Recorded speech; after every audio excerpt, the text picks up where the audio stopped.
Ауыздан шығатын жағымсыз иістен құтылудың 6 жолы. Алдымен аузыңыздағы жағымсыз иістің неден шығып жатқандығын анықтап алу қажет. Мысалы, қызыл ет қабынған кезде аузыңыздан қанның иісі шықса, ал асқазан ауырған кезде пияздың немесе сарымсақтың иісі шығады. Сәлем достар, сіздермен бірге денсаулық каналы лайк басып және тіркеліп, қазақ тілді каналға қолдау көрсетулеріңізді сұраймын. Ауыздағы жағымсыз иіс қашанда ыңғайсыздық тудыратыны анық, сондықтан да жағымсыз иістен арылуға асығыңыз. Ол үшін сізге қарапайым әрі қолжетімді емделудің 6 жолын ұсынамын.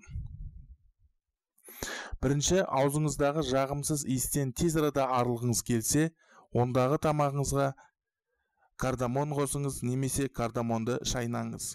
Бұл демдеуіш ауыздағы зиянды бактерияларды өлтіреді.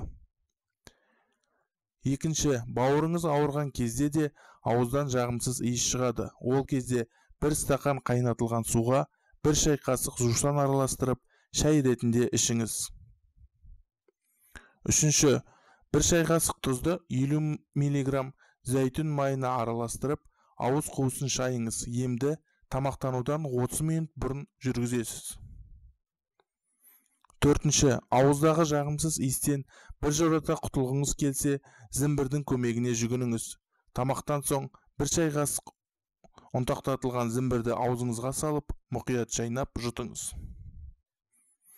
Бесінші, бірнеше дана грек жаңғағының жапырағын 1 стакан қайнаған суға салып демдеңіз. Оған 1 ас қасық бал араластырып, ауыз қуысын қызыл етті шайсаңыз, ауыз қуысының саулығын арттырасыз және жағымсыз иістен арыласыз. Алтыншы, сарымсақтың иісін ақжелкен кетіре алады. Ол үшін бірнеше тал ақжелкенді шайнап, сөлін жұтыңыз, ал қалғанын түкіріп тастауға болады. Міне, осы қарапайым ғана кеңестерді жүзеге асырсаңыз, аузыңыздағы жағымсыз иістен біржолата құтыласыз. Отбасыларыңызға амандық, дендеріңізге саулық тілеймін.